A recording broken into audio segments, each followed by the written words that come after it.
네, 첫 번째 이제 그 독서 모임인데요. 그 소유와 경영이라는 책입니다. 이게 더벨에서 나온 김하진 이제 서울대 교수님께서 쓰신 책인데 내용이 굉장히 정리나 뭐 생각해 볼 거리들 이런 것들이 다 굉장히 잘 되어 있는 그래서 꼭 한번 보셨으면 하는 개인적으로 강추를 드리는 책이고요. 다만 이게 이제 그 일단은 절판이 된 책이어서 근데 저희고 채널에 제가 커뮤니티에 요거 글을 남겼을 때 더벨 홈페이지에 가면은 이거를 이제 개별적으로 신청해서 구매를 하실 수가 있다 새 책을 그런 또 꿀팁을 저희 또 알려주셔가지고 그래서 책이 필요하신 분들은 중고가 있기는 해요. 중고가 있는데 그게 아니라 새 책을 구하시고 싶다 그러시면은 더벨에 들어가서 예 이렇게 구매를 하시면 될 것 같습니다. 뭐 그렇다고 제가 지금 뭐 전혀 뭐 관계가 있는 건 아닙니다. 예. 예, 그러면은 책 내용이 이제 그 제 나름대로 조금 순서들을 좀 비슷한 내용끼리 엮어서 한번 정리를 해본 거고요.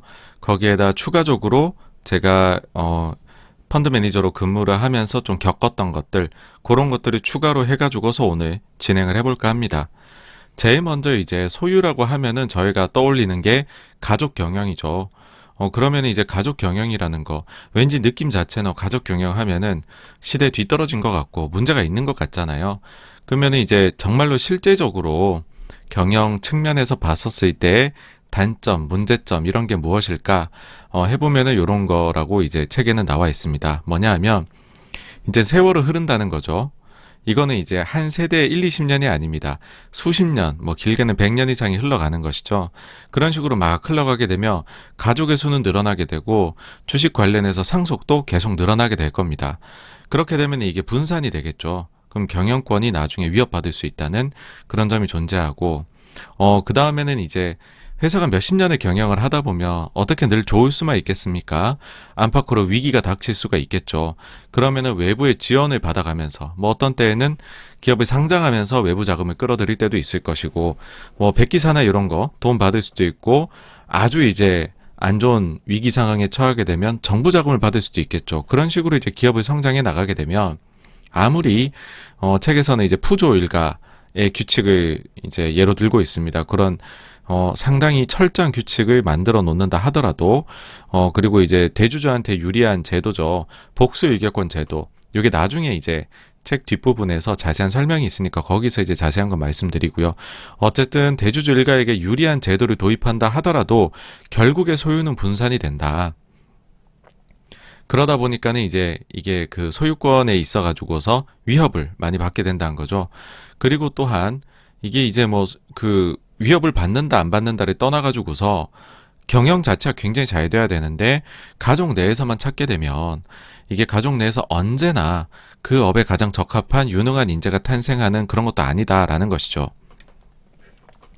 그러다 보니까는 이제 이런 현실적인 또 아까 경영인 측면에서 생각이 들 수밖에 없습니다. 과연 정말로 우수하면서도 건강하고 회사 일을 좋아하는 인재가 가족 내에서 얼마나 나올 수가 있을까?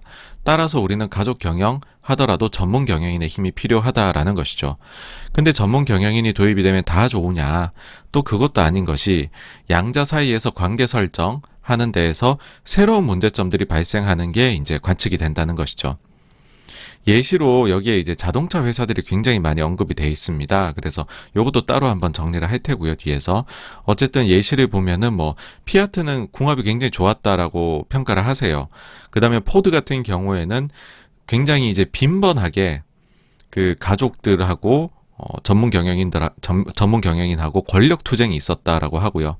엑슨모빌은 심지어 그 가족이 패배했던 사례다라고 나와 있고 포르쉐 같은 경우에는 이제 적대적 M&A를 당한 그런 사례로 나와 있으며 BMW의 경우에는 우여곡절 끝에 이제 가족 기업으로는 남게 됐지만 현재 경영에 가족은 관여하지 않는 그러니까 다양한 사례들이 보여주는 거죠. 언제는 궁합이 좋았고 언제는 가족이 이겼고 언제는 전문 경영인이 이겼고 뭐 이런 여러 가지 사례들. 그러니까 이거 자체에 설정하는 게 사실 좀 어려움이 있다라는 거를 얘기를 한 겁니다. 자, 그러면은 이제 아까 전에도 이제 가족 기업이 가지고 있는 단점에 대해 말씀을 드렸는데 조금 더 와닿도록 설명이 되어 있는 게 있어요. 뭐냐 하면은 왜 가족 기업은 약점이 노출이 되는가라고 했었을 때 사실 많은 기업들이 아들한테 넘겨주려고 합니다. 딸보다 아들 쪽으로 많이 기울어 있는 게 글로벌 쪽에 지금까진 그렇죠. 뭐 물론 그렇지 않은 기업들이 지금 많이 나오고 있기는 하지만 그래서 여기서는 표현을 이렇게 하더라고요. 아들의 왕좌병. 뭐냐 하면 아들이 나는 언제든지 아빠한테 물려받을 수 있어. 난 언제든지 저 회사 들어가면 내가 최고의 자리, 좋은 자리 손쉽게 차지할 수 있어 해서 노력을 덜 한다는 거죠. 이러면은 이제 회사가 약점에 노출될 수밖에 없는 것이고 그 다음에는 딸들이 소외됐어요. 그럼 이 딸들 중에서 문득문득 경영권을 노리는 전투적인 그런 딸들이 나타날 수 있다라는 것이고요.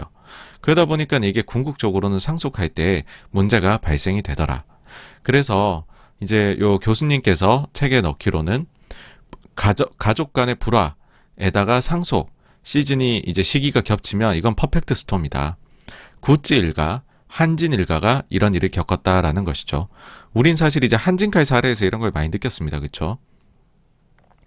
그러면서 사실 가족들끼리 누구끼리 친하고 누구끼리는 이제 배척을 하고 있고 이런 것들이 사실은 이해가 안 되는 부분들도 있을 수밖에 없는데 그거는 왜냐하면 이 불화라는 것은 되게 감정적인 부분이 들어가기 때문에 이게 단순히 굉장히 이제 금전적인 부분 이런 걸로 뭐 합리적인 사고로 해결이 안 되는 부분도 분명 존재한다. 그래서 상당히 이게 이해하기가 어려운 것이다. 그렇게 책에서는 표현을 하고 있습니다.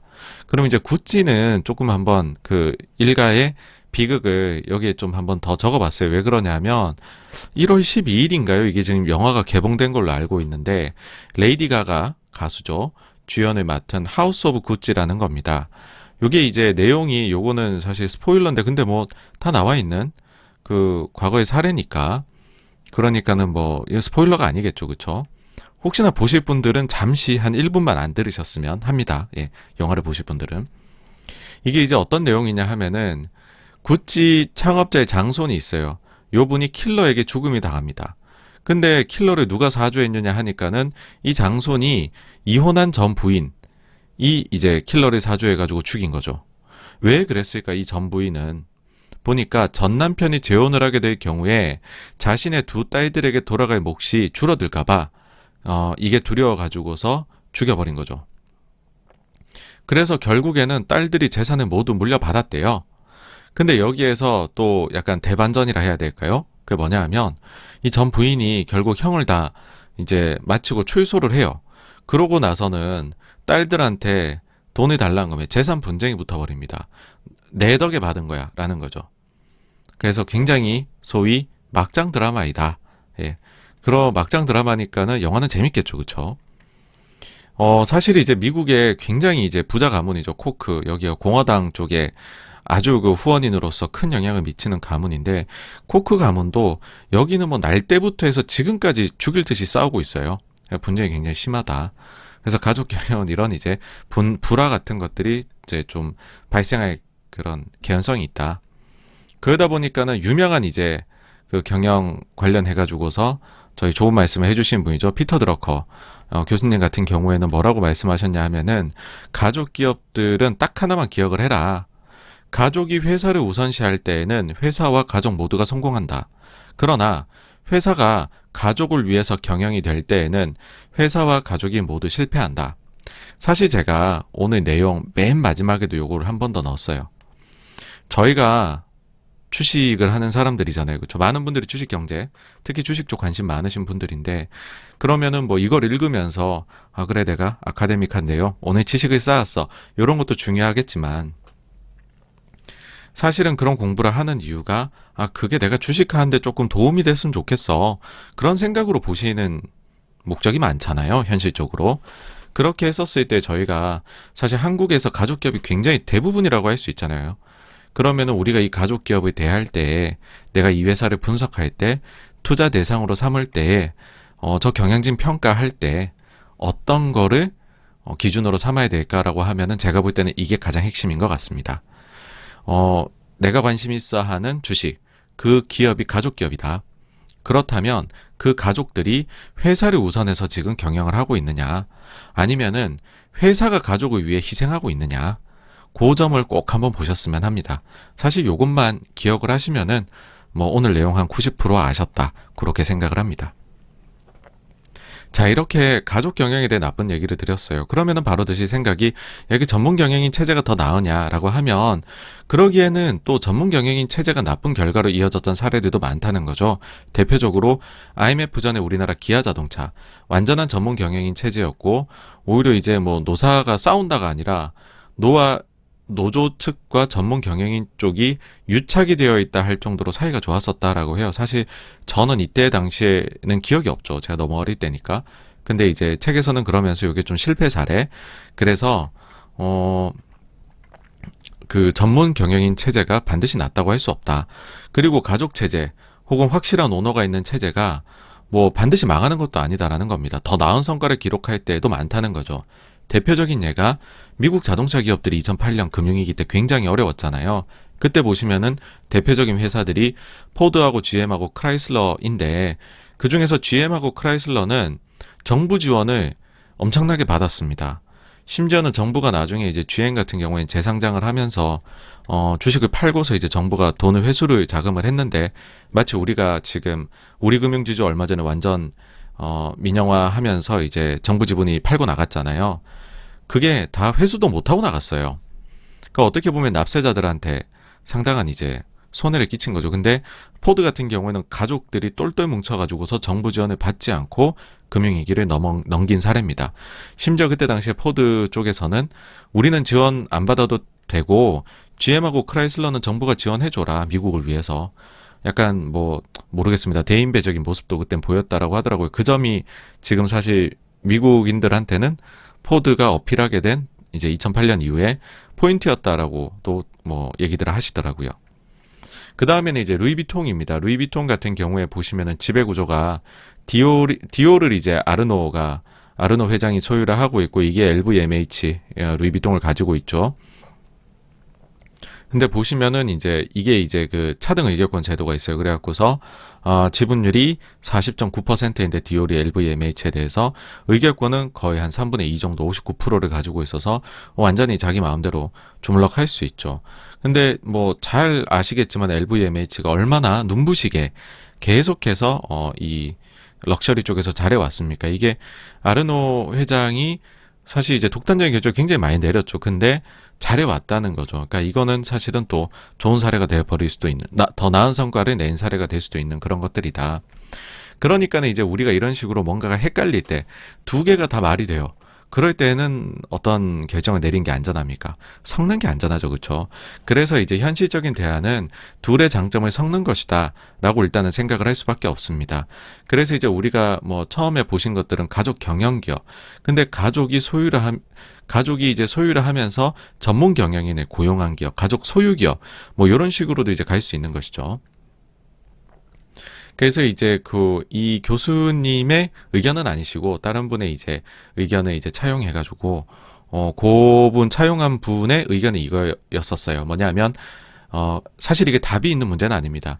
오늘 조금 힘 빠지실 수도 있는데 소유와 경영, 뭐 완벽하게 제일 좋은 경영 체제, 지분 체제, 그 다음에 소유 분산 이런 거는 존재하지 않는다는 걸 아마 책을 보신 분들은 느끼실 거예요. 왜 그러냐면은 너무 발레들이 많거든요.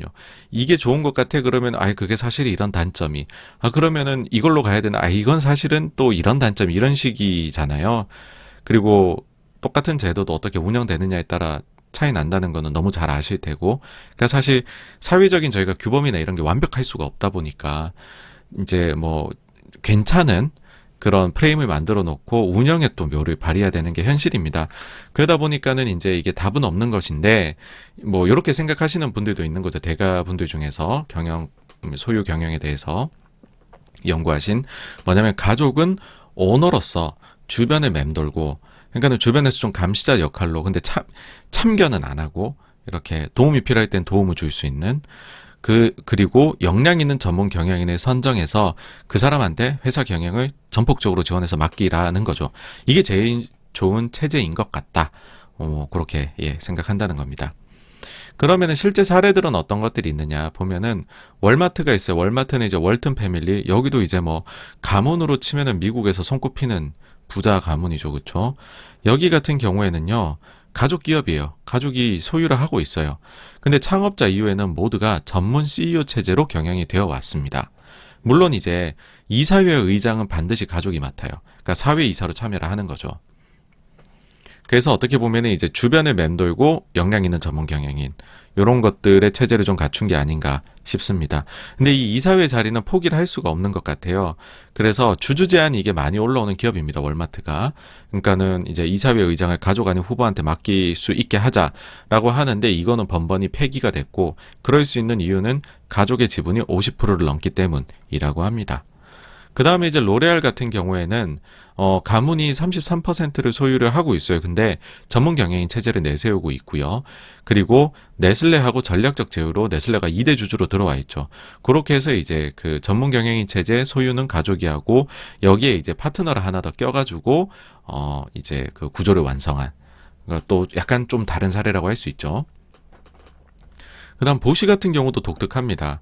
보시 같은 경우에 지분율에 92%를 재단이 갖고 있는데 의결권이 없어요. 가족이 8%의 지분율을 가지고 있는데 의결권은 7%를 갖고 있다 합니다. 근데 보시 신탁이 지분율은 0.01%인데 의결권은 무려 93%를 가지고 있다라고 해요.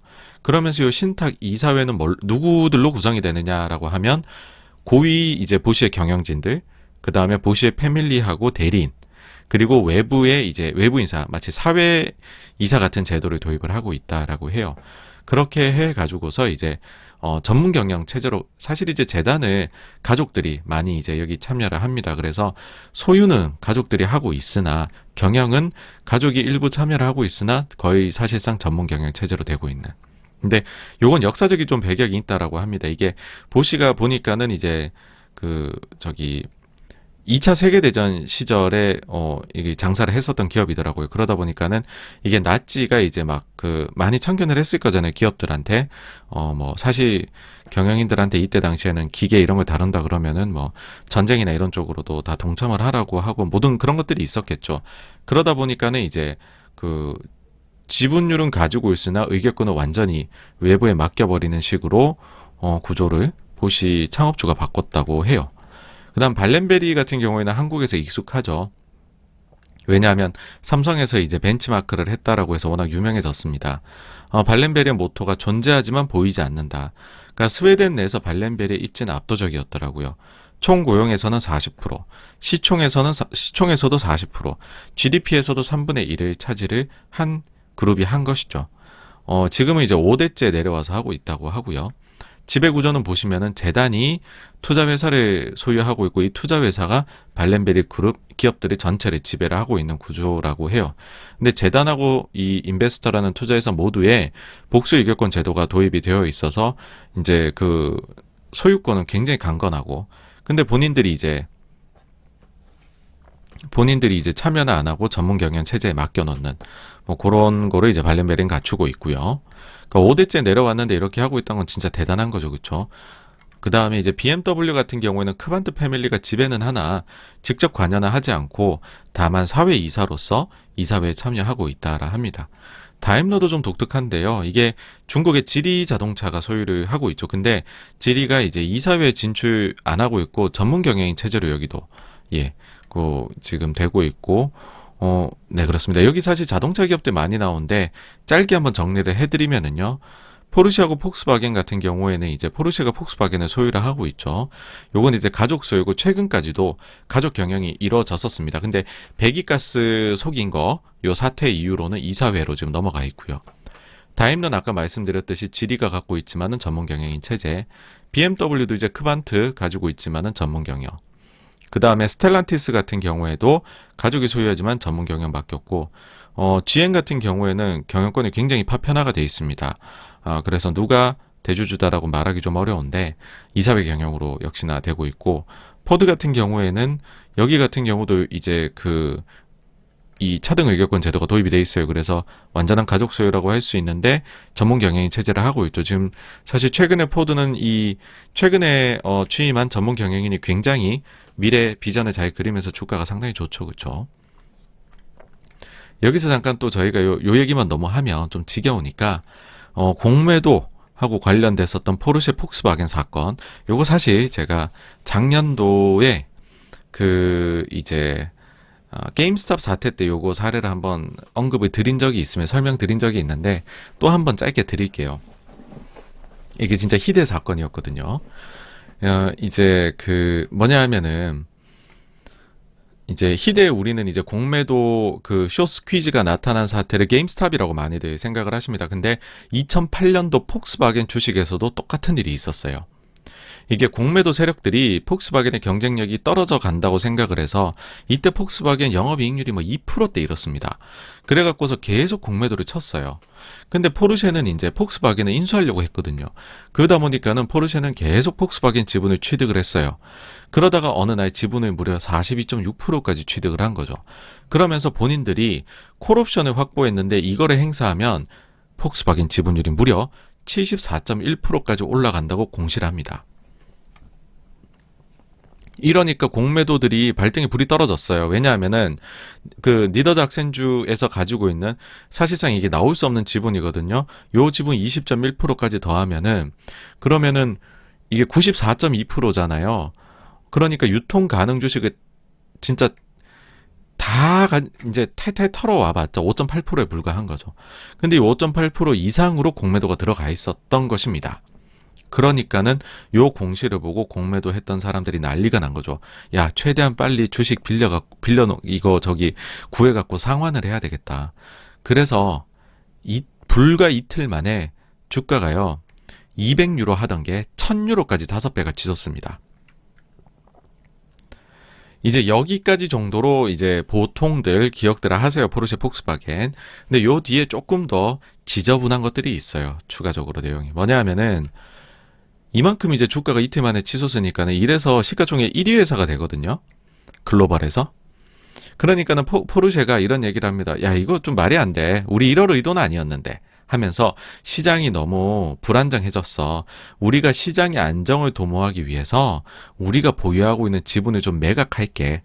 그래갖고서요, 5배 올랐잖아요, 단기에. 지분을 포르쉐가 장내에서 매각해가지고 큰 돈을 법니다, 여기서. 그 다음에는 주가 이제 유통 주식이 많이 늘어났으니까 주가가 뭐 그것도 폭스바겐의 경쟁력이 올라간 건 아니잖아요. 주가가 올랐다고. 그러니까 주가는 또 계속 빠졌습니다. 그러니까 그 내린 가격에 포르쉐가 주식을 더 사 모아요. 그러니까 고점 매각하고 저점에서 다시 사서 결국 폭스바겐을 인수했다는 스토리입니다. 심지어는요, 여기서 포르쉐 쪽에서는 본인들이 지분이 이만큼 높잖아요. 이거를 대차를 해줬대요. 그러니까는 증권사들 불러 모아가지고서 저기 공매도 폭스바겐 치겠다는 사람이 있으면 우리 가지고 있는 물량 빌려주십시오. 대신에 누가 빌려준다고는 말하지 마십시오. 익명으로 하십시오. 그렇게 해놓고서 그러고 누가 빌려간지는 자기네한테 다 알려달라. 그러니까는 누가 몇 프로씩 빌려갔는지. 그래서 지금 그러니까는 포르쉐는 패를 알고서 이 게임에 들어왔던 것이죠, 이때 당시에. 그러니까는 포르쉐는 유통 가능 주식 이상으로 공매도가 들어왔다는 것도 알고 있었던 것이고, 그러니까는 이제 시기가 됐군 해가지고서는 요런 공시 딱 내고서는 쇼스퀴즈 시키고 고점에 팔고 저점에 다시 사고. 이거 때문에 독일인이자 이제 세계 94위 부호였던 사람이 이것 때문에 열차에 뛰어들어 자살했다라고 하더라고요. 어쨌든 그런 식으로 지금 포르쉐가 폭스바겐 인수했다는 얘기이고요. 다음으로 넘어가겠습니다. 그래서 이제 양자 간에 좋은 관계를 설정하는, 섞는 게 좋다. 뭐 현실적으로는 장점을 잘 살려보자라고 말씀을 드렸는데, 근데 이 현실은 지저분합니다. 이 힘 대결이 일어나요, 양자 간에. 특히 포드가 이런 게 많았었어요. 포드는 가족하고 전문 경영인 간의 싸움이 굉장히 잦았는데, 대표적으로 이게 있습니다. 포드에 들어와서 경영을 진짜 잘했던 게 아야코카라고 전문 경영인이 있어요. 이분이 이제 압도적인 실적을 기록을 합니다. 근데 이게 가족들한테는 굉장히 위협이 되었던 것이죠.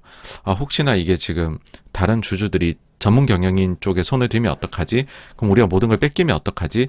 그래서 이만큼 잘하고 있는데 오히려 너무 잘해서 문제가 됐던 것이죠. 포드 가족이 아이어코카를 축출하는 이제 모략을 세웁니다. 결국 축출에 성공을 해요. 근데 그러고 나니까는 포드는 뛰어난 리더를 잃었잖아요. 경쟁력을 상실해 갑니다. 80년대에 일본 차들에게 압도적으로 포드는 패배합니다. 그럼 이 아이어코카가 그대로 놀았겠습니까? 아니겠죠. 다른 회사, 크라이슬러 경쟁사에 가서 취업을 합니다. 그러고 나서 전성기를 이끌어냅니다. 그러니까는 포드가 일본 차에 밀리고 있을 때 크라이슬러는 전성기를 누렸던 것이죠. 참고로 지금까지 포드가 총 13인의 CEO가 있었는데 그 중에서 가족이 CEO를 맡았던 경우가 3번, 나머지 10번은 전문 경영인 체제를 맡겼었고요. 지금 새롭게 선임된 CEO가 포드 굉장히 잘 이끌어내고 있는 상황입니다. 요거는 전문 경영인하고의 싸움은 아닌데 좀 독특해가지고 가지고 와봤어요.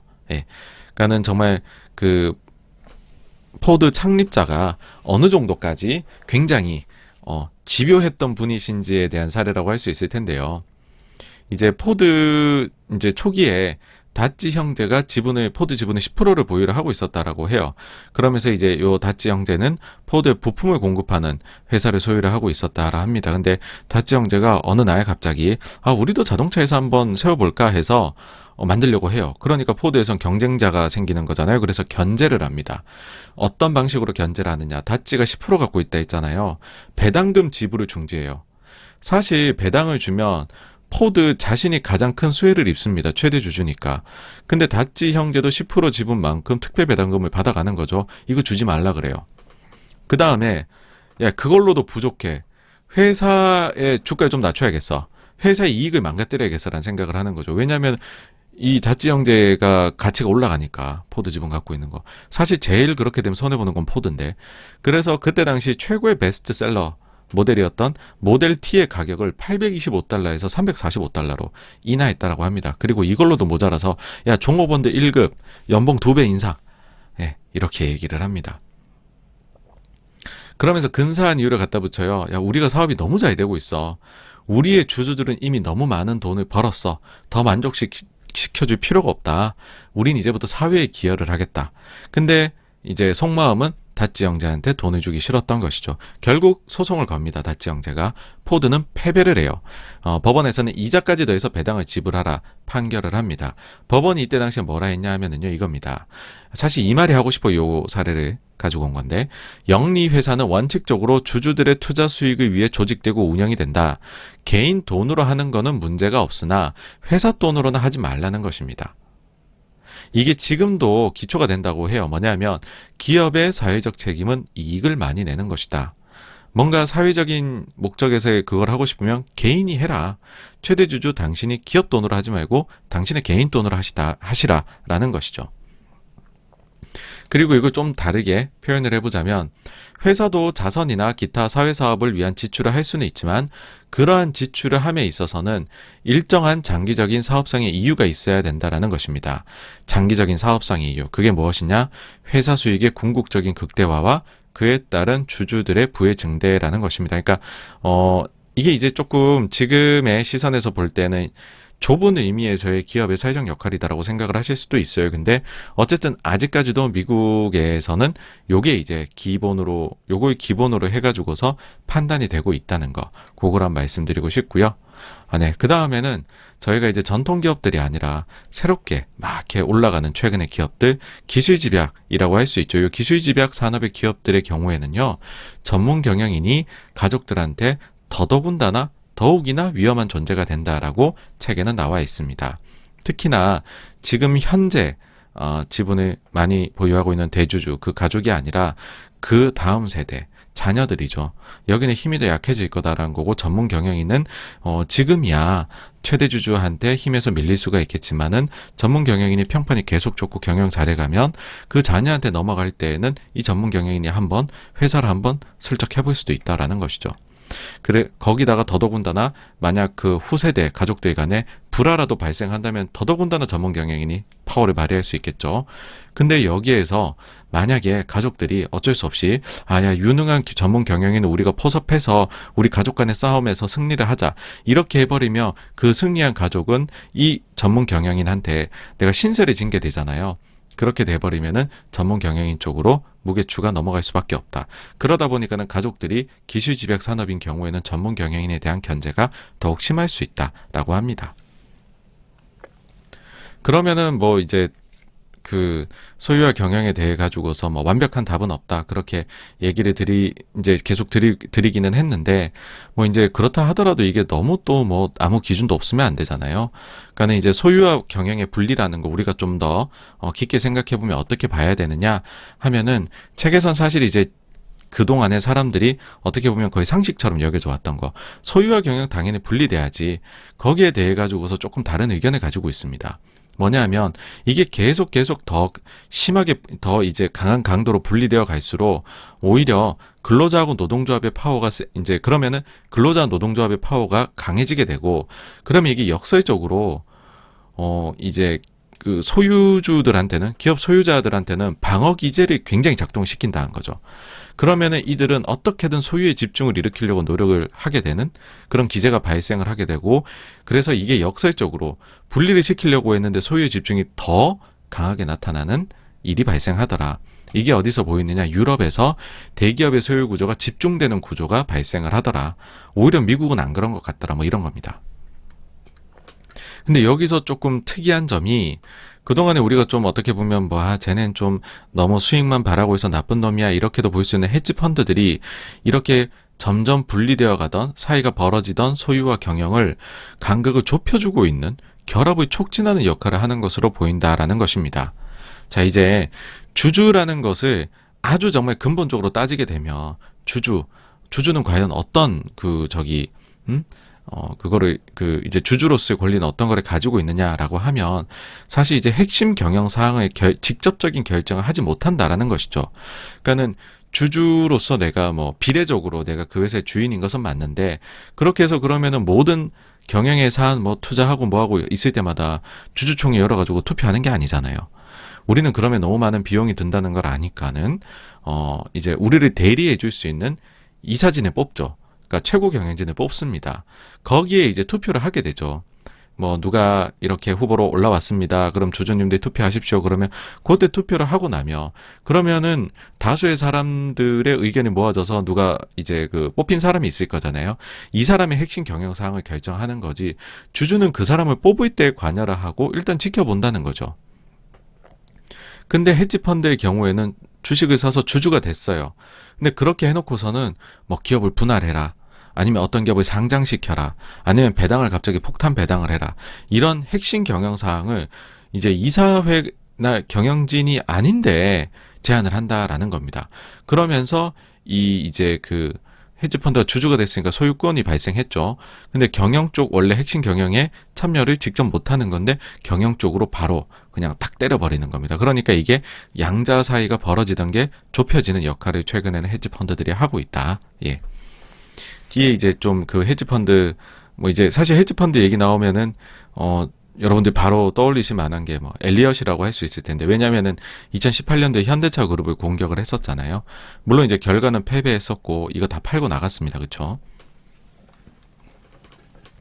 근데 이제 엘리엇 사례가 책에도 나와 있어요. 어떤 식으로 했다. 근데 그거를 짧게 말씀드리면은, 이제 성공했던 사례들, 그걸 한번 말씀드려보면 2017년도에 알루미늄 제조회사 지분의 13.2%를 취득을 해요. 그러고서 이사회 13명 중에서 7명을 엘리엇이 차지합니다. 그 다음에 2018년도에는 텔레콤 이탈리아 지분 9%를 획득하고 이사회 15자리 중에서 10자리를 엘리엇이 차지를 합니다. 그러면서 본인들이 원했던 그런 이제 경영상의 변화 했으면 좋겠다, 이런 것들을 다 관철을 시키거든요. 그러니까 이건 성공한 행동주의 투자가 됐죠. 근데 현대차 그룹은 실패를 했어요. 요 둘의 결정적인 차이는 뭐냐? 이사회를 장악했느냐 못했냐입니다. 그러니까 결국에는 헤지펀드도 공격을 하는데, 그 공격이 성공을 하려면은, 그러니까 회사 당연히 기존 주주 측에서는 막 엄청나게 방어를 하려고 하겠죠. 그거를 패퇴를 시키려면 결국은 뭐 소위 말해서 이사회를 먹어야 된다는 겁니다. 이게 한국 사례도 있습니다. 뭐냐 하면은 한진칼 그리고 KCGI 이제 사례를 들 수가 있을 것 같아요. 요게 이제 그 2020년도 3분기 말, 기준으로 해가지고서 지분율을 따져보시면은 이제 KCGI하고 조연아, 대우개발 다 합치면은 지분율이 45.24%였어요. 반면에 이제 조원태, 그다음 델타 등등등 해가지고서 지분을 다 합쳐서 보시면 36.58%입니다. 거의 한 9% 정도 KCGI 연합 쪽이 지분율이 높았죠. 근데 이사회를 장악을 하지를 못했습니다. 요 이제 세부적인 내용들을 이렇게 좀 잘 정리를 해 두신 기사가 하나 있더라고요. 그래서 요걸 한번 공유를 해보겠습니다.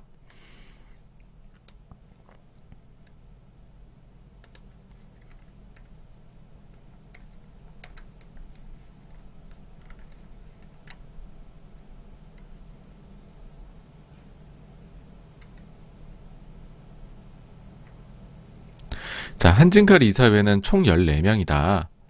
이처럼 이사회가 과도하게 비대해진 배경에는 경영권 분쟁이 있었다. 자, 그 사모펀드하고 사모펀드의 영향을 받기 전에는 회사가 보면은 사내 이사 3인, 사외 이사 3인, 총 6인으로 운영이 됐었다.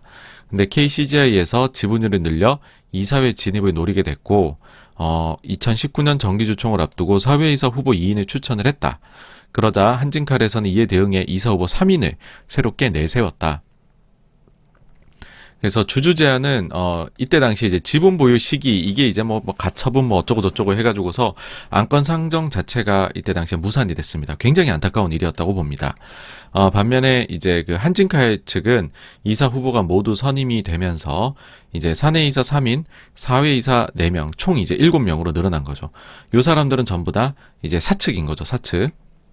그 다음에 이제 1년 지나가지고서 그 이제 KCJ 반도건설 3자연합이 결성이 됐고 사내이사 2인, 기타 비상무이사 1인, 사외이사 4명, 총 7명의 이사 후보를 이제 행동주의 쪽에서 추천을 한 것이죠. 그래서 여기에는 이제 그 별세하신 조양호 선대회장, 공석된 자리 사내이사 한석을 비롯해서 조원태 회장, 사외이사 회장하고 사외이사 1명의 임기 만료, 예, 다가온 만큼, 요때 당시에 이게 이슈가 돼가지고서 요쪽을 이제 행동주의 펀드에서 차지를 할 수 있을까. 요게 이제 이슈가 됐었는데, 사측에서는 어떻게 했냐 하면은, 일단은 조원태 회장 연임, 그 다음에 그 하은용 사장의 신규 선임, 요걸 올리고, 추가로 사회이사 후보 5인을 선임하는 안건을 상정을 합니다. 이때 당시에 표결이 어떻게 나왔냐? 사측은 모두 가결, 3자연합 측은 모두 부결이 됐습니다. 그러면서 사내이사 8인, 사외이사 8명, 총 11명 모두 사측으로 구성이 돼버린 거죠. 그러고 나서는 2020년 말에 산업은행이 갑툭튀로 나오게 됩니다. 10% 지분을 가져가면서 3대 주주가 되었고, 뭐 이제 그 다음에 사외이사 수가 3명이 더 추가가 되었죠. 왜 그랬냐면은 사는이 본인들 투자 조건으로 자신들이 지명하는 사외이사 3인의 선임. 그러면은 지금 어떻게 되느냐 보시면 사내 3인, 사외이사 11명 이렇게 된 거죠. 사실상 사는 쪽도 사측이라고 보게 되면은 전부 다 사측으로 다 구성이 되어 버렸고, 사실 이제 이 과정에서 3자연합 측에서 이사회를 전혀 장악을 하지 못했었던, 예, 그게 이제 아쉬움이었습니다.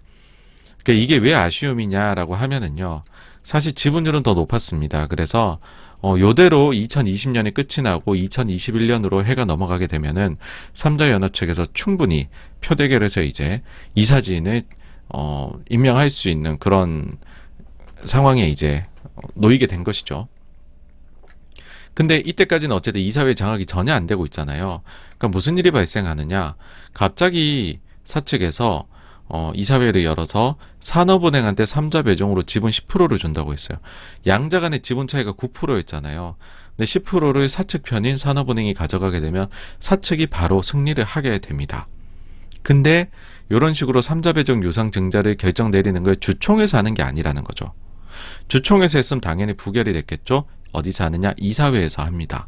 그러니까는 내가 지금 현재 사측이 공격하는 측에 대비해서 지분율이 낮다 하더라도 현재 상황에서 이사회를 장악하고 있으면은 이런 식으로 3자 배정 유상 증자를 하거나 혹은 본인들이 보유하고 있는 자사주를 뭐 어디다가 매각한다거나 백기사한테 사측에 그런 식으로 해버리면 경영권 방어가 되어버리는 겁니다. 그래서 이제 이게 아쉬움이죠. 이제 그래서 현실적으로요, 한국에서는 일단 지분율이 낮으면 할 수 있는 게 별로 없어요. 별로 없고, 지분율이 사측보다 최대 주주보다 높다고 하더라도 이게 승산이 별로 없습니다. 그게 현실이고요. 그래서 만약에 공격을 하신다면, 그렇다면은 이제 먼저 따져보셔야 될 게, 정관에 보시면은 이 유상증, 결국에는 마지막에 승부를 결정지은 카드는 산업은행이 10%, 3자 배정 유상증자 들어오면서 끝난 거거든요. 근데 몇몇 기업들은요, 우리나라의 정관에 이런 유상증자를 이사회 결의가 아닌 주총 결정 사안으로 해둔 곳들이 있습니다. 요런 곳들은 요짓이 안 됩니다. 예. 그래서 요것까지 한번 꼭 꼼꼼히 살펴보시고, 예, 하셔야 된다는 거 말씀을 드리고요. 그 다음에 이제 이사회가 생각보다 중요하다는 게 이제 느껴지셨을 겁니다. 그러니까는 86번가에서 이제 자꾸만 이제 괜히 이사의 충실 의무에 대해 가지고서 말씀드리는 게 아닌 게, 결국에는 회사에서 중요한 결정은 이사회에서 되는 거거든요. 그러다 보니까는 여기에 대해 저희가 좀 더 알 필요가 있는 건데, 이사회를 이제 책에서는 기업 지배구조의 허브다라고 표현을 하십니다. 그래서 대표이사와 이사회 의장이 이제 이 내에서도 또 서로 간의 견제 기능과 뭐 이런 게 있어야 되잖아요. 그러다 보니까는 대표이사하고 이사회 의장이 분리되어 있는 거를 일종의 이제 선진 모델로서 여기고 있다라는 거고, 얘기를 하고 있고, 뭐 그래서 이제 요거는 좀 전에도 말씀드렸지만, 장점이라고 한다면은 아무래도 이사회가 CEO를 좀 견제하고 감독할 수 있는, 그러면은 더 이제 서로 간에 건전하게 발전할 수 있는 그런 환경이 만들어지는 것이죠. 삼성하고 SK가 다 이런 식이고요. 그 다음에 미국 상장사의 약 20%, S&P 500 기업의 약 절반 정도가 이렇게 하고 있다라고 합니다.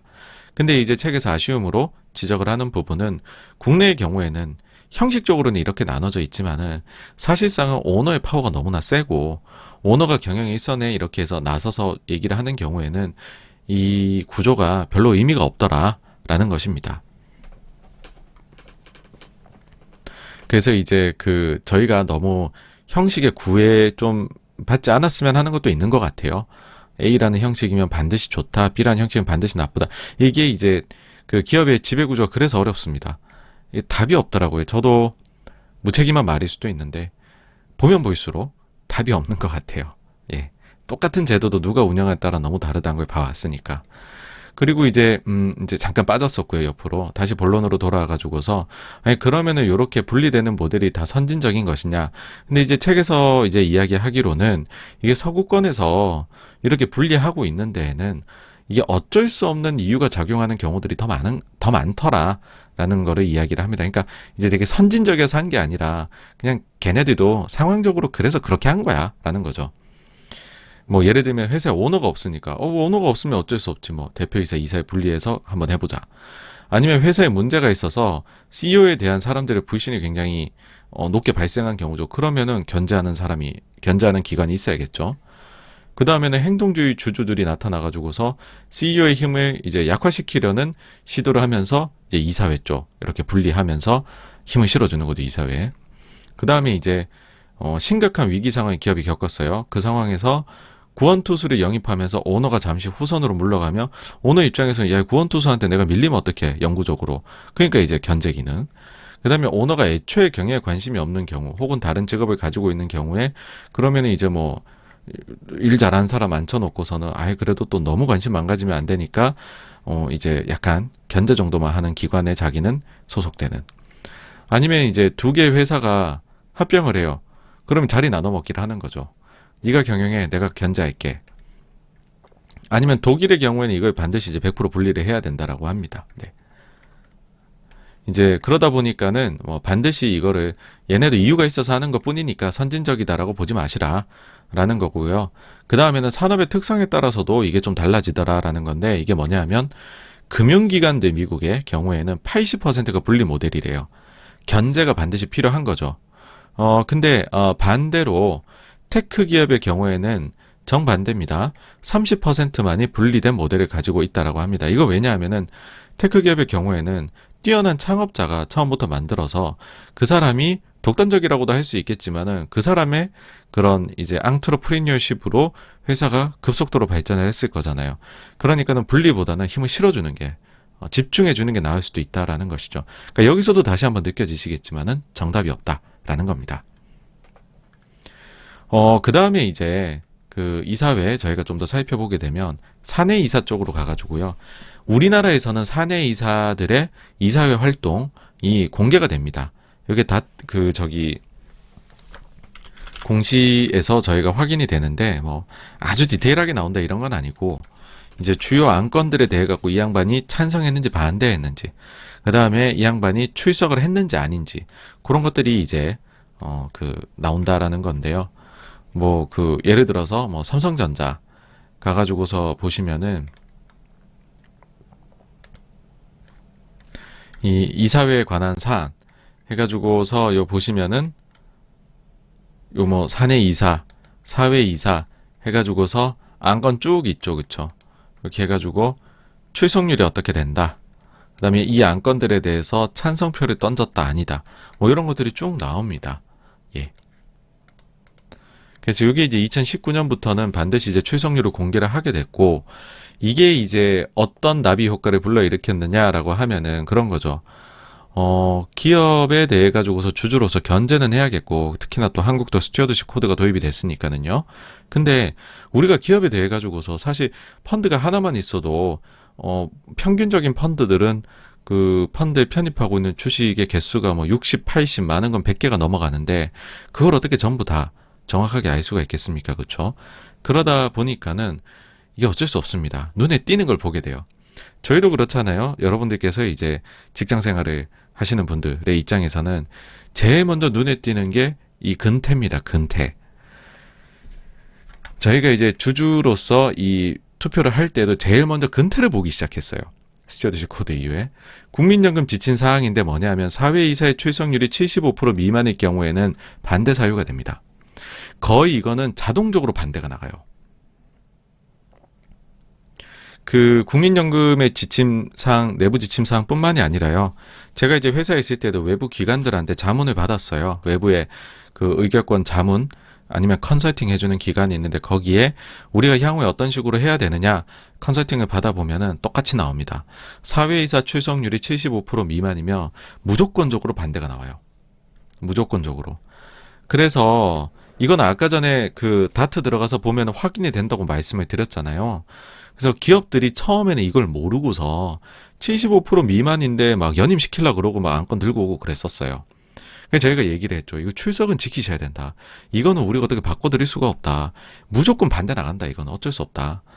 그래서 기업들이 난감해하는 경우들이 있었고 그러다 보니까는 기업들에서 어떤 것까지 했느냐면 75% 미만인 분들을 이제 거의 뭐 저기 그 NDR 하듯이 기업 설명회 하듯이 주요 주주들을 그 이사 그 후보자를 데리고 찾아오세요. 방문을 하셔가지고서 그때는 제가 불출석할 수밖에 없었다. 회의들마다 탁탁 찍어갖고 제가 이때 병원 갔고요. 막 이런 거 막 내역까지 막 보여주시고 막 그래요. 그래서 부득이하게 그랬다. 연임 한번 시켜달라. 그래갖고 저희가 이거를 외부 용역 기관에 보낸 적이 있습니다. 이거 병원 갔다 왔다고 하는데 어떡하냐 하니까는 이제 찬성이 나가죠 결국에는. 아니 뭐 건강상의 문제가 있다. 우리나라 또 이런 쪽에 또 관대하지 않습니까? 하여튼 뭐 그런 일이 있었습니다. 예. 있었고 그 다음에 이게 이제 그 사회이사의 경우에는 이런 기준이 없어요. 근데 그래도 이제 제가 좀 타이포를 낸 거고 이게 아니라 이제 사내이사는 그 기준이 없습니다. 예. 사내이사는 그 기준이 없다. 그래가지고서 이제 그럼에도 불구하고 평균적으로가 아니라 그냥 전부라고 보시면 됩니다. 그 외부 용역기관 맡겨보면 이게 75% 미만 출석률이면 반대가 나와요. 자동적으로. 예. 근데 이제 책에서는 이런 얘기를 합니다. 우리가 이제 너무 거의 조건 반사적으로 출석률에 대해 가지고서 굉장히 신경을 쓰고 있는데 근데 이거는 조금 잘못된 것 같다라고 얘기를 하는 거죠. 이게 그 뭐냐 하면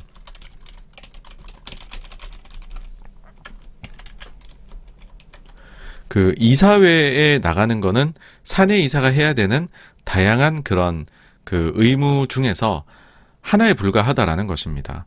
그러니까는 그 보통의 경우에는 이사회라고 열리는 거는 경영진이 이미 결정한 것에 대해 가지고서 사회 이사들한테 추인을 받는 형식인데, 굳이 긴 시간에 할애해 가지고서 모든 이사진이 이 이사회에 출석을 할 필요가 있느냐, 각각의 이사마다 자기의 역할이 있지 않겠느냐라는 것이죠.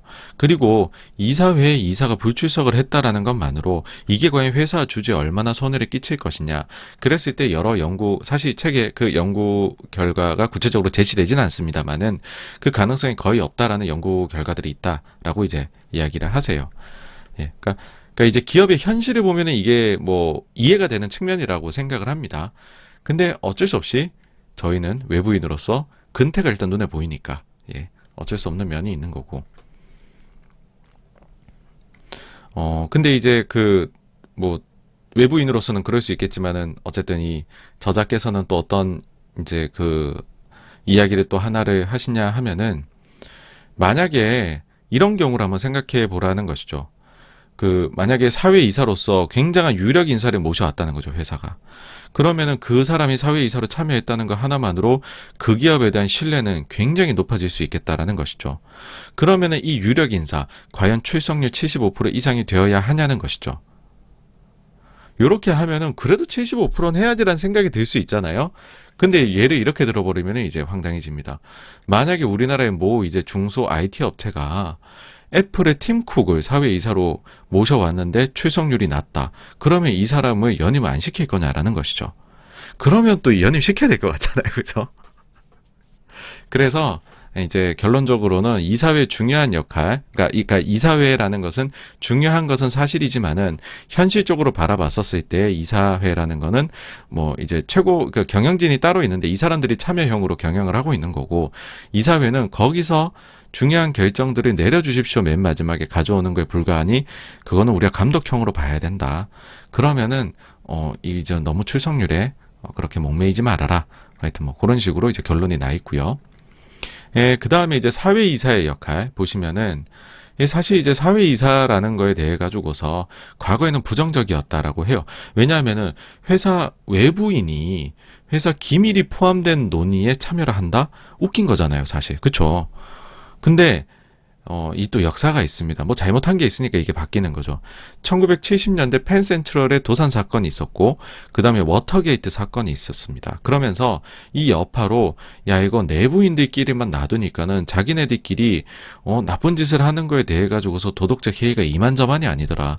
이거 외부인들이 참여해가지고 경종을 울려줘야 되겠다라고 해서 사회이사 제도가 이때 주목을 받기 시작했다라고 해요. 그래서 미국은 실제 70년대 말, 영국은 80년대 도입이 되었다라고 하고요. 독일의 경우에는 그보다 100년 전에 도입이 되었대요. 근데 현실적으로는 뭐 이제 여러 가지 이유 때문에 이런 미국이나 영국식의 사회이사 제도가 현실적으로는 독일에 100년 전부터 도입됐냐면 그건 아니고요. 2012년에야 비로소 이제 법이 바뀌면서 그 사회이사 영미에서 말하는 그게 도입이 되었다라고 합니다.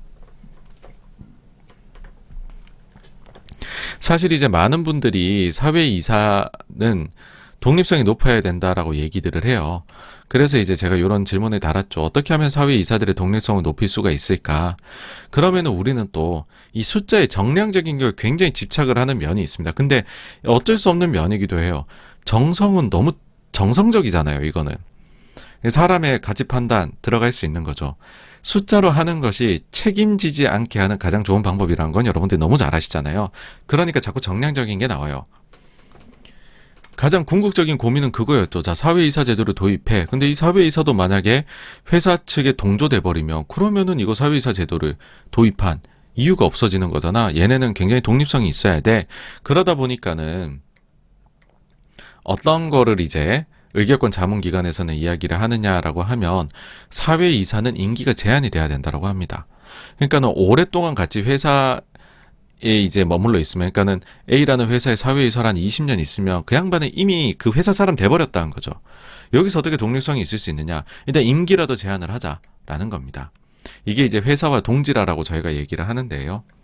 그래서 미국의 경우엔 대다수의 기업들이 이사회 평가 제도라는 걸 가지고 있다라고 해요.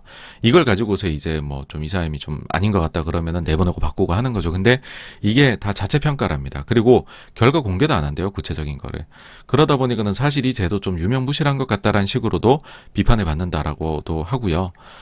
그 다음에는 이제 제일 눈에 띄는 거 이거죠. 임기 제한. 한국의 경우에는요, 6년 이상 한 회사 재직이 금지됩니다. 계열회사까지 포함해서 9년입니다. 이게 뭐냐 하면, 가령 예를 들어서, 뭐, SBS다. 그러면은, SBS에서 6년 하고, 그 다음에 SBS 콘텐츠 허브에서 3년을 했다. 그러고 나서 SBS 콘텐츠 허브에 추가적으로 3년 재임을 하려고 한다. 한 회사에 3년밖에 안 했으니까 6년 재임 된다며 하면은 안 되는 거죠, 이거는.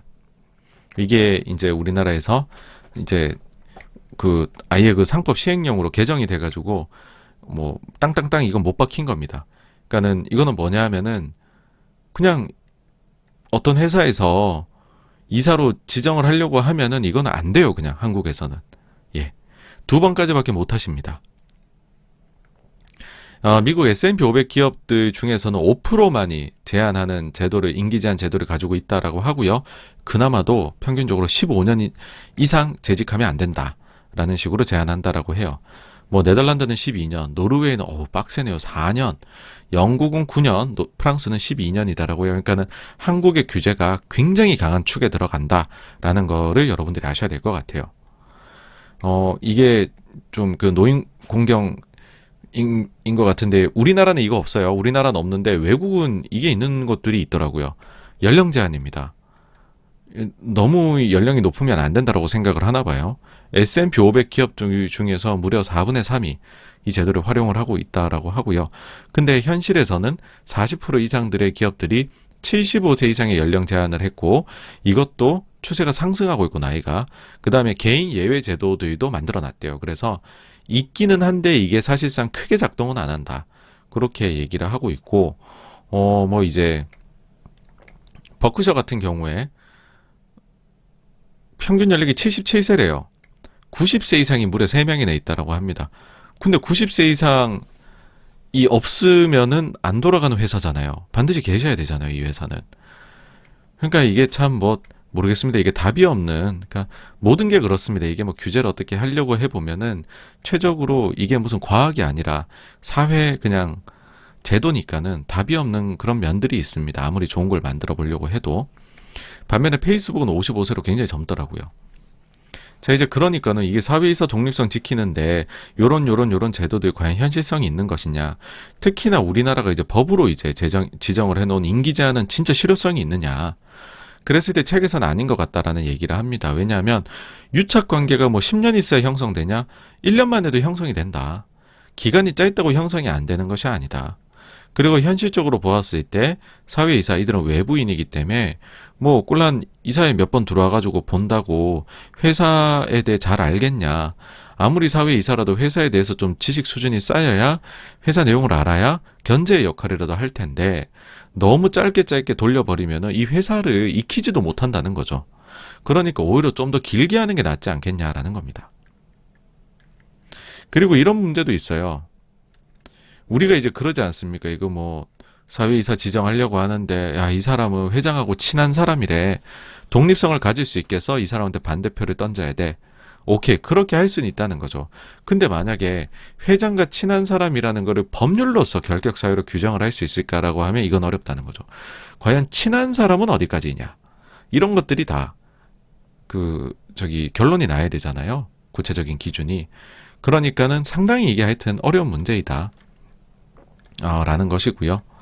어쨌든 이제 한 번 더 정리해드리자면 한국 경우에는 굉장히 정량적인 부분에 초점을 지금 맞추고 있고 미국의 같은 경우에는 법원에서 굉장히 이제 이 책을 보시면 좀 느껴지실 텐데 굉장히 정성적인 부분까지도 건드리고 있어서 이게 그런 얘기를 합니다. 이제 기업 지배 구조를 어떤 거를 갖출 것이냐 그보다도 더 중요한 것은 그래서 그거를 세세하게 기업 바이 기업으로 다른 상황에 있는 거를 아주 꼼꼼하게 평가를 해가지고서 그때그때마다 법률을 강력하게 그에 맞게 적용을 할 수 있는 역량 있는 법원 이제 맨파워가 존재하느냐.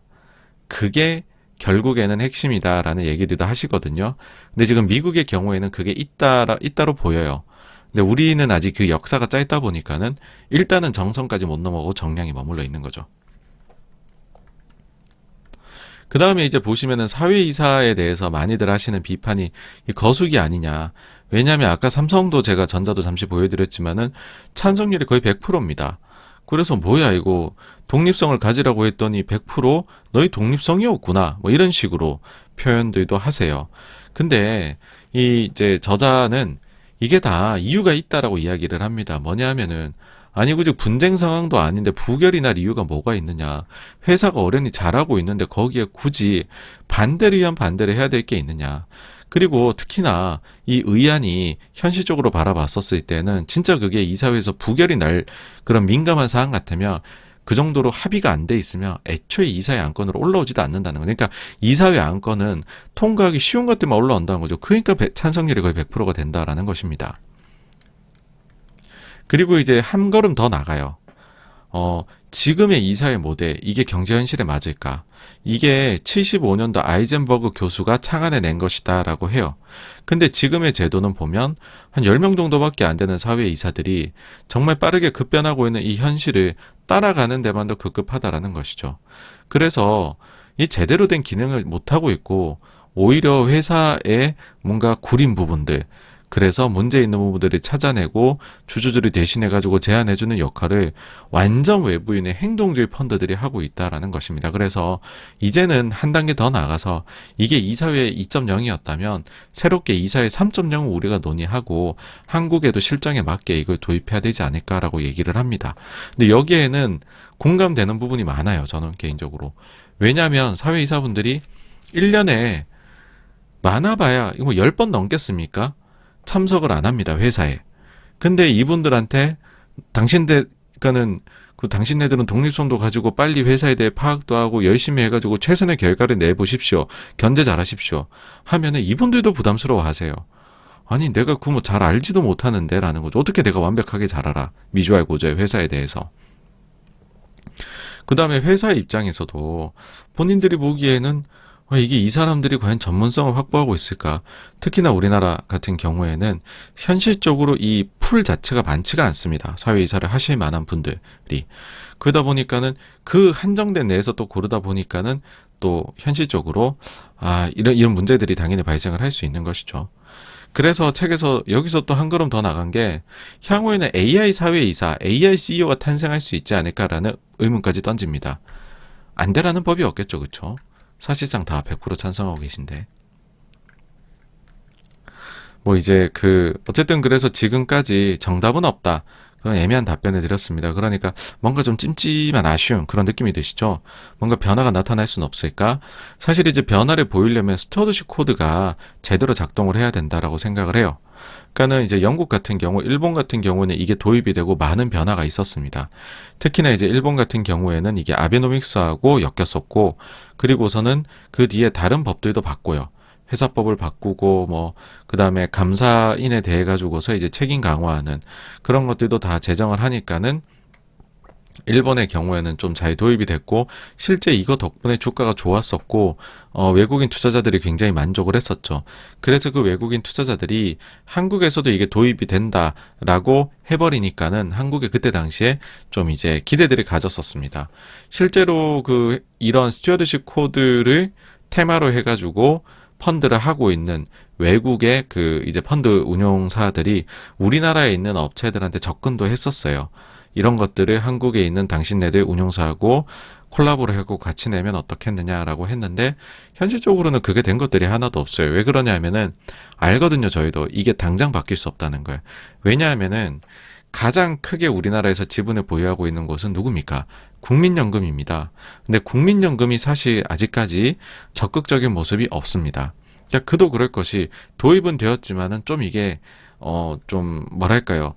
아주 이제 농익어서 이게 제도가 도입된 것이 아니라 우리도 일단 이걸 진짜로 강하게 하는 게 맞을까라는 의구심 속에서 도입이 되었고 그러다 보니까는 현실에서 잘못하면 이게 역효과가 날 수 있잖아요. 그래서 한 걸음 한 걸음 차분히 이제 진행을 하고 있습니다. 그래서 왜 국민연금이 또 한 키이냐라고 말씀드렸냐면 현실적인 측면에서 국민연금이 기준에 정하잖아요, 뭐를. 그러면은 연금성 자금들이 그걸 다 카피를 할 수밖에 없어요. 왜냐? 그 보고하기 좋잖아요, 여러분. 국민연금이 이렇게 했대요. 그러면 야, 국민연금이 했어? 그러면 우리도 뭐 공제에서도 그렇게 하자. 이런 식으로 나올 수 있는 거죠. 국민연금이 안 하고 있는데 저희가 먼저 도입합시다. 그러면 야, 국민연금에 그 뛰어난 인재가 많은데 걔네도 안 했는데 우리가 왜 먼저 해? 당연히 그런 식으로 지금 접근이 되겠죠. 그러면 각종 이제 기금성 자금들이 하고 나면 보험사들이 다 따라갈 수밖에 없어요. 그러면은 큰 판이 바뀌게 되는 것이죠.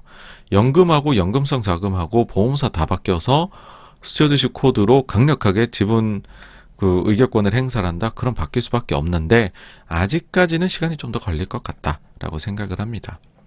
다시 이제 경영권 이제 주제로 넘어와 가지고서요.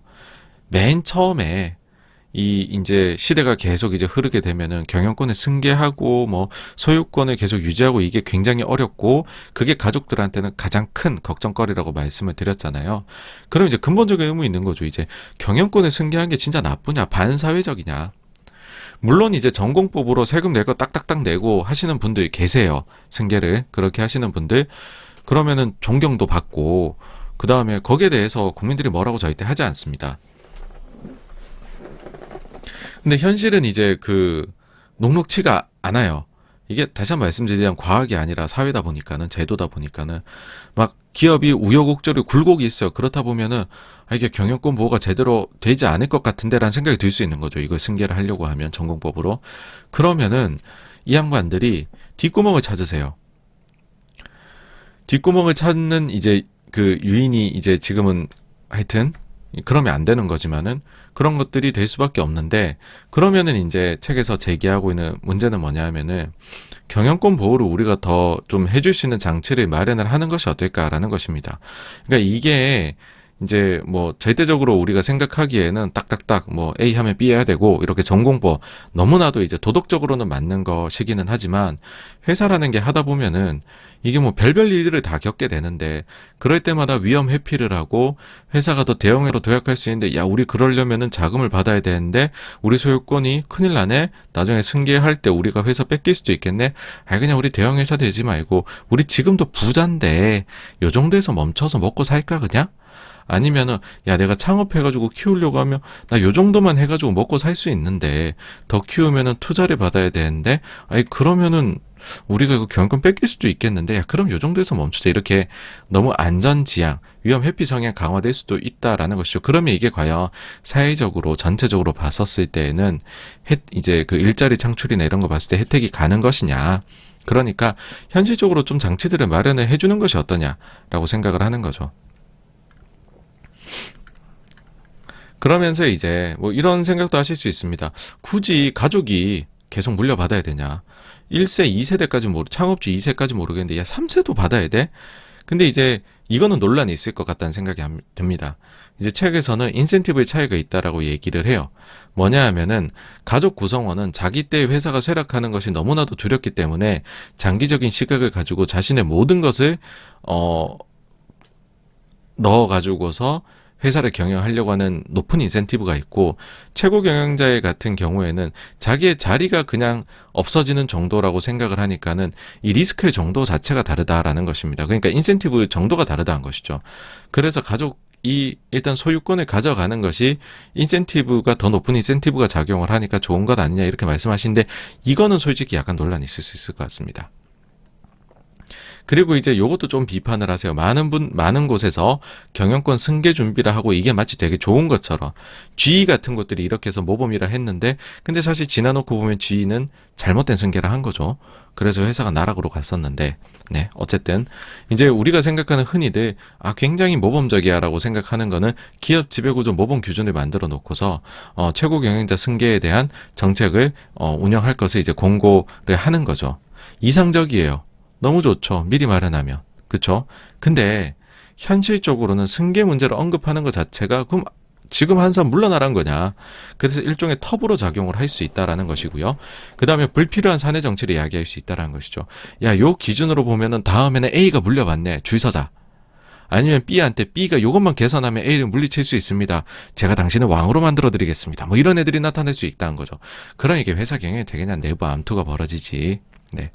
그래서 이제 얘기를 하는 게 뭐냐면 현실적으로 오너 있는 기업들한테는 적용을 하지 말고 오너가 없는 기업들이 이 제도를 안착시키고 나서 그래서 좋은 사례, 베스트 프랙티스를 만들고 나서 요거를 다른 기업들이 나중에 참고하는 형식으로 가는 게 현실적으로 좋지 않겠냐라고 제시를 하십니다. 자, 그 다음에는 이제 그 소유권을 좀 강화할 수 있는 제도들에 대해서 좀 구체적으로 말씀을 드려볼게요. 대표적인 게 이제 복수의결권 제도인데 발렌베리나 포드, 폭스바겐, 그 다음에 그 이제 그 페이스북, 구글 뭐 요런 데들이 전부 다 푸조 요런 데들이 전부 다 가지고 있는 게 차등 의결권 제도입니다. 요 보시면은 이제 포드 같은 경우에는 가족 지분율이 12%인데 요게 톡 들어오면 의결권이 40%가 돼요. 사실 저희가 어디서 보셨냐면 쿠팡에서 봤습니다. A형은 한 주당 하나의 의결권, 근데 B형은 뭐 한 주당 25배였나요? 25개의 의결권이었나요? 그렇잖아요. 그렇게 돼버리면 B형 많이 가지면 이렇게 의결권 높아져요. 포드는 당초 이게 절세 전략에서 시작한 거다라고 얘기를 해요. 그래가지고서 적은 지분을 물려주고도 그러면은 당연히 적게 줬으니까 절세가 이제 세금은 적게 내겠죠. 근데 경영권은 방어가 되게 1.7%만 헨리 포드가 자녀한테 주고도 경영권 방어 되도록 만들었다고 해요. 구조를 만들었다고 합니다. 페이스북도 보시면요. 저커버그 지분율 18%인데 의결권은 거의 뭐 한 50%가 훌쩍 넘어갑니다. 구글도 창업자들 지분은 10%대예요. 근데 의결권은 50%대. 예. 구글 같은 경우에는 어떻게 됐냐 하면 이제 A형이 이제 한 주당 1의결권, B형이 한 주당 10개의 의결권을 가지는 이렇게 두 종류로 구성되어 있었습니다. 창업자들은 B형을 보유를 했었고 따라서 지분율에 대비해 갖고 높은 의결권을 가질 수가 있었죠. 근데 이제 그때 그 C형을 새로 만들어요. C형을 만들면서 A, B형 기존 주주들한테 지분율에 따라서 배당을 합니다. 그러면은 이제 창업자들이 C형은 이거 있으나 없으나 의결권에는 영향이 없잖아요. 그러니까 창업자들은 C형을 팔아갖고서 현금화해서 다양한 이제 뭐 자기가 생각하는 사회사업도 하고 자기 생활비도 쓰고 이렇게 해요. 근데 이제 의결권은 그대로 유지가 되죠, 그렇죠? 이게 소송으로 들어갔었대요. 그래서 C형 결과는 어떻게 나왔냐 하면은 C형의 주가가 비록 이게 의결권 없는 애기는 하지만 A형 대비 할인율이 1%를 초과하면 회사가 뭘 해야 된다. 1% 초과 안 되도록 가격을 맞추라는 것이죠. 그런 식으로 해서 결론 났고 C형을 발행을 한 것은 합법인 것으로 나왔습니다. 한국에서는 불가능한 일이죠. 미국에서 가능한 일이죠. 요거 이제 약간 비하인드로 이런 식으로 듀얼 클래스 만드는 거 있잖아요. 요거 그 구글 창업주들이 굉장히 고뇌를 했었고 워렌 버핏 찾아갔을 때 버핏이 제안한 형태다라고 얘기를 하더라고요. 예. S&P 100기업의 9%, 러셀 3000기업의 8%가 이런 제도를 도입을 하고 있는 상황이고요.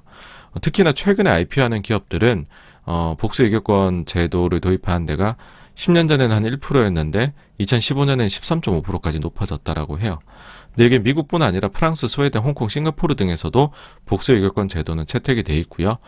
독일은 부정적이랍니다. 60년대 들어서는 사실상 이제 허용이 되지 않은 형태로 되었다. 여기에 대해서 이제 교수님은 어떤 의견을 가지고 계시냐라고 하면은 조금 하이브리드 의견이세요. 보니까는 뭐냐면 상장할 때 일몰이 되는 조건으로 비상장사에 도입하는 건 어떠냐라는 것입니다. 왜냐하면 분명히 장점이 있다라는 것이죠. 이렇게 돼버리면 뛰어난 창업주들이 적극 투자를 받을 수 있는 요인이 발생한다는 거죠. 왜냐하면 지분율은 낮아지지만 내 의결권은 유지가 되니까. 그래서 빠르게 회사를 성장시키는 데 도움이 되니 그러니까 그런 장점이 있다는 거죠.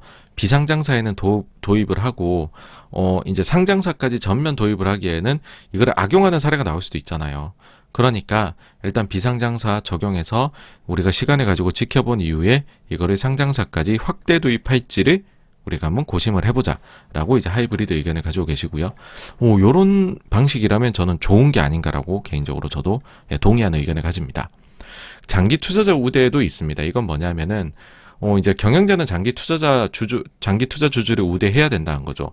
오늘 샀다 내일 파는 주주가 아니라 10년 보유한 주주한테 차별화된 더 이제 우대해주는 뭔가를 해주자는 거죠.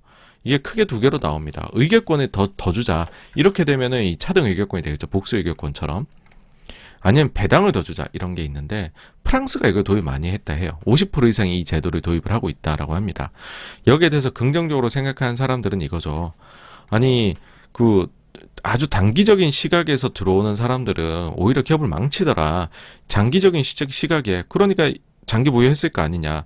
그런 주주가 늘어나는 요인을 만들어주면 단기 실적주의보다 장기 전략 집중 회사에 더 도움이 될 거야.